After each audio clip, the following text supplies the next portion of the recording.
Meus queridos e minhas queridas ouvintes, estamos vivendo em dias difíceis. Não temos dúvida quanto a isso.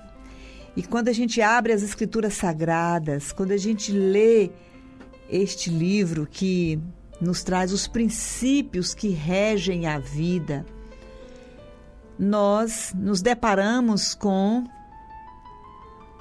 instruções, com mandamentos, com orientações que, ao serem observados, nos daria uma vida, eu acredito, melhor. Mas e por que será que somos tão endurecidos, tão teimosos, vamos dizer assim, ao ponto de não observar esses princípios? A natureza humana é pecaminosa. O pecado destruiu, vamos dizer assim, essa vontade do homem de viver para Deus. O homem ficou morto, é o que diz a Bíblia, morto nos seus delitos e pecados. E como alguém já disse, um morto não sabe o que é bom, né? Não tem poder de escolha. Então, o homem sem Deus segue o curso deste mundo, segue a maldade, segue a injustiça, pratica a mentira. E diz a Bíblia que o mundo jaz no maligno. Parece ser um termo, uma expressão até pessimista, né, diante do homem, do ser humano, do comportamento humano, do mundo em que vivemos. Mas esta é a realidade. O mundo, quando a gente fala mundo, a gente diz as pessoas, né? Estão cada vez mais se rebelando contra Deus, se afastando dos princípios de Deus. Estão optando por fazer a sua própria vontade.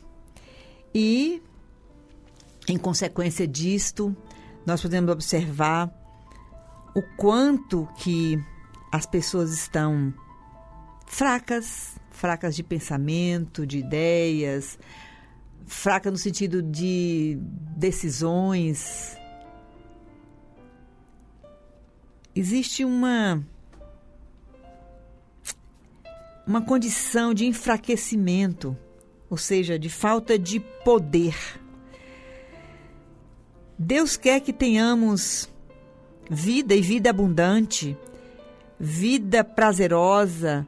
Deus quer que tenhamos poder, energia, dinamismo. E quando a gente anda no pecado, quando o ser humano vive no pecado, a tendência é ficar enfraquecido. O pecado enfraquece. O pecado, o afastamento dos princípios de Deus, rouba a energia. O pecado no início parece ser doce, mas depois é amargo como fel. As pessoas têm experimentado os mais diversos tipos de situações desagradáveis por viverem longe da vontade de Deus. E qual é a vontade de Deus? O que Deus quer para mim e para você?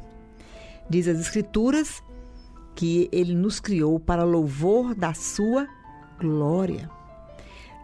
Deus criou a mim, criou a você para viver para Ele. Você não quer? Mas então sofra as consequências. Mas uma coisa é certa, Deus criou o ser humano para Ele e fim de história. Deus não criou você e eu para viver de qualquer maneira ou longe dele. E aí vem o paradoxo. E por que a maioria das pessoas vive longe de Deus? Por que que a maioria das pessoas fazem opção pelo pecado, pela mentira, pela injustiça, pela preguiça, pela ganância, vivem dominadas pelo medo,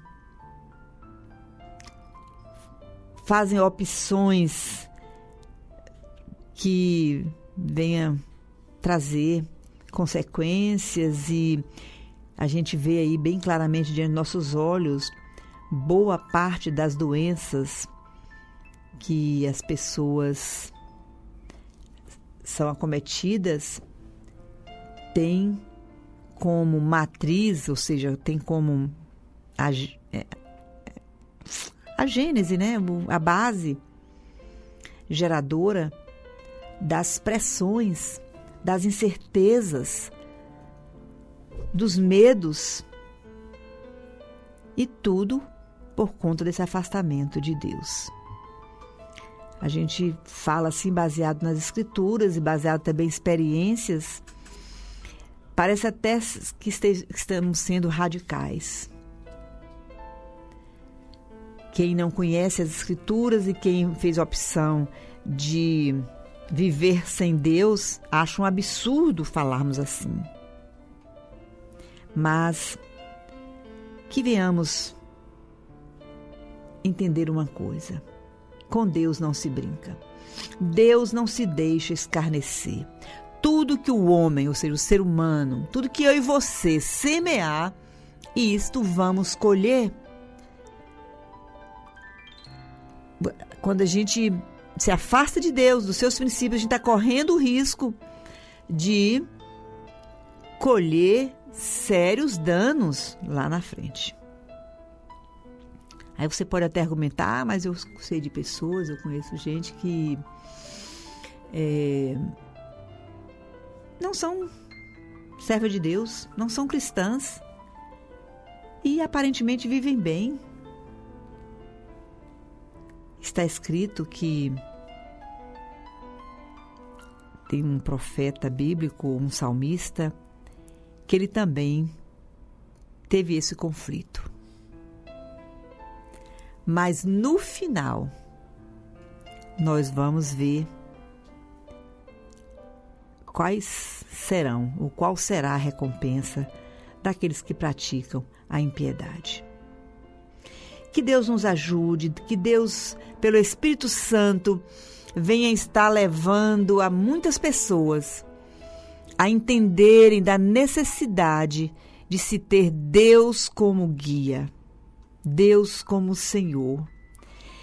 Que muitas pessoas estejam recebendo essa luz do Espírito Santo para compreender o amor de Deus, sabendo que Deus é amor e que Ele quer ter um relacionamento conosco de Pai. Ele quer que nós o chamemos de Pai. Ele nos criou para sermos seus filhos. As pessoas são criaturas de Deus, porém, para ser filho, é preciso que volte-se para Deus, pois a todos quantos o receberam, está escrito, Deus deu-lhes o poder, olha só, o poder de serem chamados, de serem feitos filhos de Deus. Então, só a partir desta experiência de novo nascimento, de voltar-se para Deus, de receber Deus, pois todos quantos o receberem, está escrito, João 12, é que se tem essa experiência de se tornar filho de Deus. Então, que nesta manhã, caso ou nesse momento onde você estiver ou quando você ouvir essa reflexão, o Espírito Santo tocar na sua vida e você sente que está sendo chamado para redirecionar o seu caminho para Deus, não perca tempo. Venha para Deus, traga a sua família, venha caminhar os caminhos do Senhor Jesus e você vai experimentar um novo tempo, uma nova vida. Que você venha definir ou estabelecer uma meta para esse novo ano que se inicia. Que você venha dizer, a partir de agora eu vou seguir a Deus, eu vou buscar ao Senhor, Eu vou viver os meus dias buscando agradar a Deus, mesmo que as circunstâncias sejam desfavoráveis.